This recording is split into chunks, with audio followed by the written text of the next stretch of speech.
जय गुरुदेव बच्चों, मैं उमा श्रीवास्तव आज आपके समक्ष प्रस्तुत हुई हूँ पाठ 17 कविता सुख दुख का अभ्यास कार्य का हल लेकर।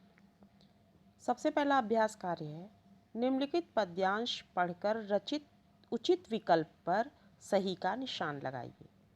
पद्यांश है, सुख दुख के मधुर मिलन से यह जीवन हो परिपूर्ण, फिर घन से ओझल हो शशि, फिर शस्य ओझल हो घन। प्रश्न है, मधुर मिलन से कवि का क्या तात्पर्य है?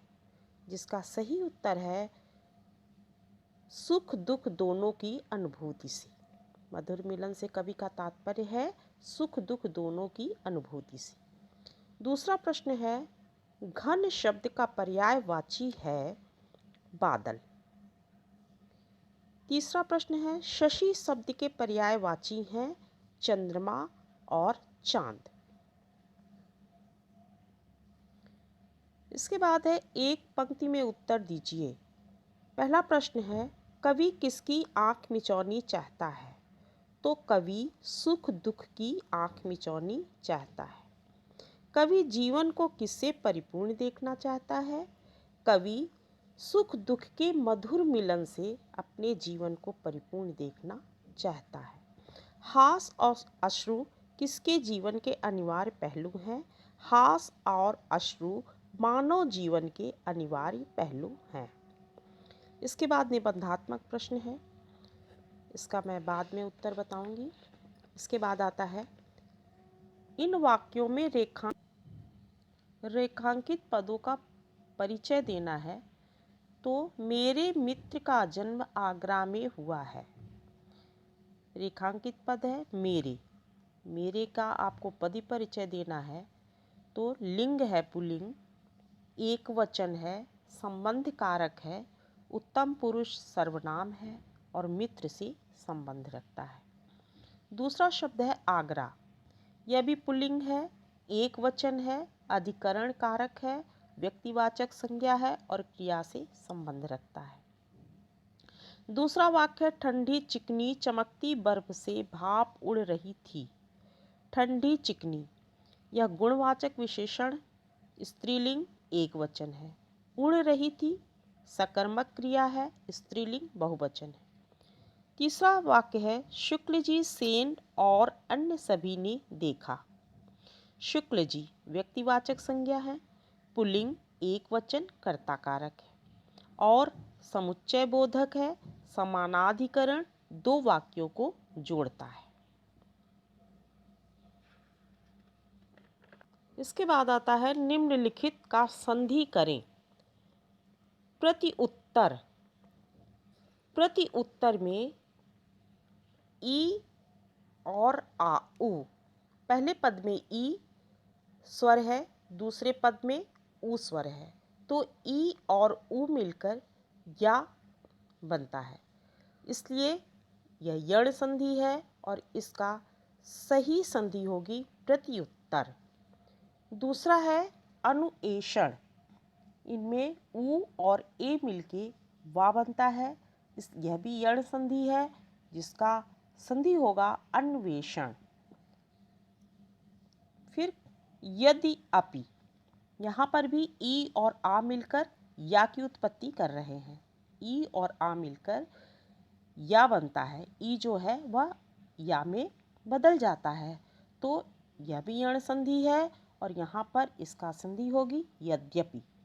इसके बाद आता है उपरि उक्त, यहाँ भी ई और उ, जब ये दोनों स्वर मिलते हैं तो ई का उ का ओ हो जाता है,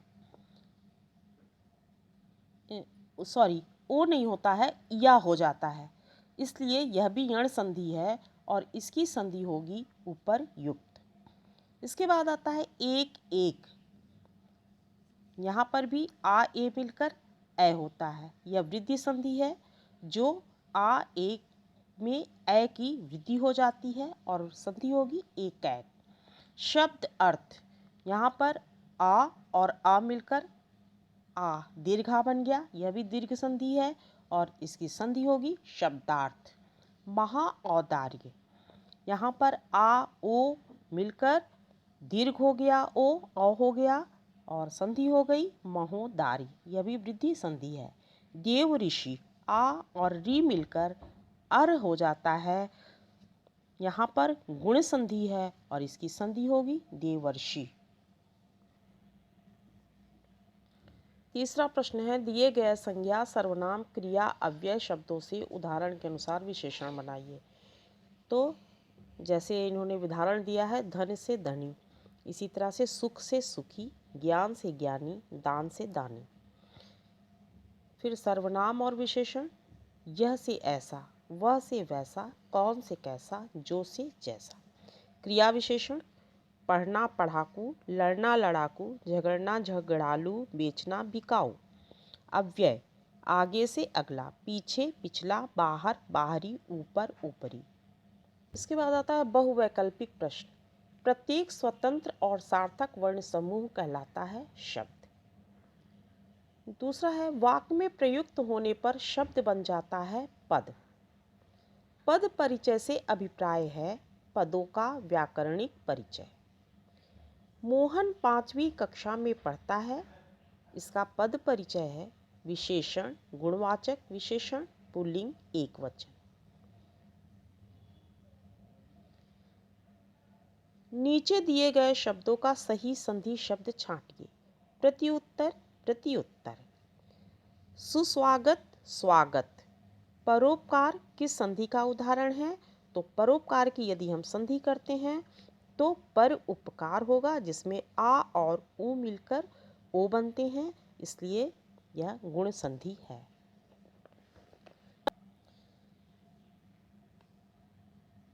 चंद्रोदय, इसकी सही संधि विच्छेद है चंद्र उदय। गुण संधि का उदाहरण छाटिए। तो गुण संधि का उदाहरण यहाँ पर है सोमेश्वर, सोमेश्वर। दीर्घ संधि का उदाहरण है विद्यार्थी। पर्यावरण का संधि विच्छेद छाटिए। पर्यावरण का संधि विच्छेद होगा परिआवरण। इसके बाद आता है निबंधात्मक प्रश्न। सबसे पहला प्रश्न है, कवि चिर सुख और चिर दुख क्यों नहीं चाहता?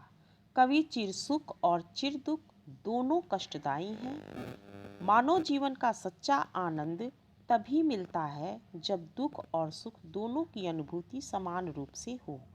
मानव जीवन की सार्थकता के लिए सुख और दुख दोनों की अनुभूतियां महत्वपूर्ण है, इसलिए कवि अपने जीवन में चिर सुख और चिर दुख नहीं चाहता। दूसरा प्रश्न है, कवि ने शशि और घन, निशा दिवा, सांझ उषा, विरह मिलन इत्यादि जोड़ों का किस उद्देश्य से उल्लेख किया है? इसका उत्तर है, कवि ने शशि और घन, निशा दिवा, सांझ उषा, विरह मिलन इत्यादि के जोड़ों को सुख और दुख की अनिवार्यता समझाने तथा सुख और दुख की समान भाव से अनुभूति करने की सलाह देने के उद्देश्य से ही उल्लेख किया है। इस प्रकार से यह अभ्यास कार्य आपका पूर्ण होता है। यदि कहीं पर कठिनाई होती है तो आप मुझसे संपर्क करिए। धन्यवाद। जय गुरुदेव।